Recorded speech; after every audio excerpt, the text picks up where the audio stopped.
Right, I've been doing comedy for the last sort of 6 months, 9 months or so. And I tell all my friends that I do stand-up comedy in my spare time, and they say to me, John, give us your best joke.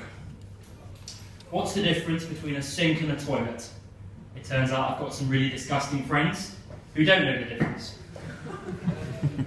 I sometimes get confused too. Went round to a friend's house the other day and he said, John, I want you to treat the place like home. So I moved all his furniture around and then I shit in his sink. I don't think he was very impressed with that at all, to be honest with you. The mess it made, I must say, it was good.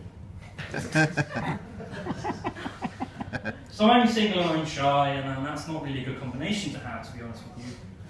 Whenever I go out with my friends, I'm always standing by the bar, and my friend Lewis always says to me, he says, you should go and talk to that girl over there, John. She's not going to bite you. It's not her biting you I'm worried about. At least if she bit me, we'd have something to talk about. Let's be honest, the only honest thing that I can say to her in a girl in a bar like this is, hi, my name's John, and I'd like to stick my dick in your mouth, please.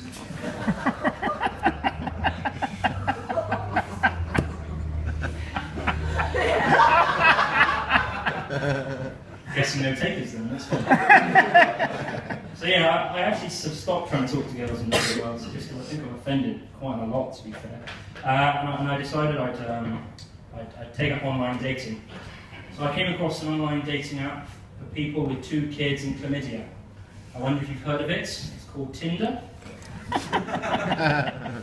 So I joined Tinder and I uploaded a few pictures of myself and I wrote a little bit about myself. I wrote, hi, my name's John, I'm 22 years old, and if you want to find out more about me, you can find me on social media. I'm on Facebook, LinkedIn, Twitter, Crime Watch, all of the big 5, you know, all of the big 5. So yeah, I'm a fan of Tinder, although recently I've discovered that it tells me how close the nearest girl is in terms of miles, but it's not going to tell me the mileage that I'm going to get from her. Whether I'm going to get 15 minutes, 25 minutes, gonorrhea, chlamydia, I just don't know what I'm going to get from some of these girls, you know. I can't read my own handwriting, I'm sorry. Okay, so when I'm talking to girls on the internet, I can't really open with the joke, with the line, hi, how are you? It just doesn't really cut the mustard anymore. I matched with a girl on Tinder and I wrote, hi, how are you? She came back instantly and she said, now John, let's try that again, shall we?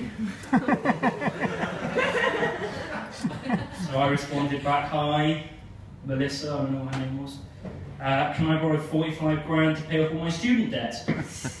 By the way, you have really nice earrings. So yeah. No response back from that one.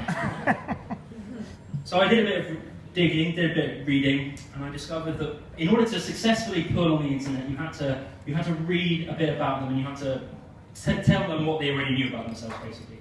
So I found this girl on the internet, and it turned out she was a doctor, a good-looking, cute doctor, right?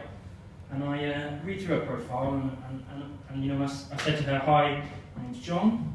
I've actually been feeling under the weather slightly a bit. I've actually in need of some assistance. Would you like to come over to my house? And would you like to come and treat my ailments? She came back to me about a couple of days later and she went, hi John, I've read your profile and I just don't think we're going to be a match together, to be honest with you. You're not my type. I don't sleep with guys on the first date. I'm a doctor. So I waited a couple of days and then I went back to her. Hi, this is John's dad. John sadly died last night, so I just thought I'd let you know about that one. The doctor could have saved my life, but she didn't, unfortunately. So yeah, before I leave, I actually have ticked off one of the items on my bucket list tonight, which is good. Not that I've ever not. Anyway, so I'd quite like to read you some of the items on my bucket list, if that's okay. Number 1 is go through a drive-through on a horse. Number 2, move a wet floor sign to a carpeted area. Number 3, send a letter to a random address and see if I get a response back. I'm still waiting on that one, so that's good. Number 4 is hire 2 private investigators to go and follow each other, see what the results come back. Number 5 is freeze Mentos, host a house party, mix them with Coke and see what happens. Number 6 is give out free hugs for a £5. Number 7 is find a prostitute who will do anything for £100. Have my kitchen repainted.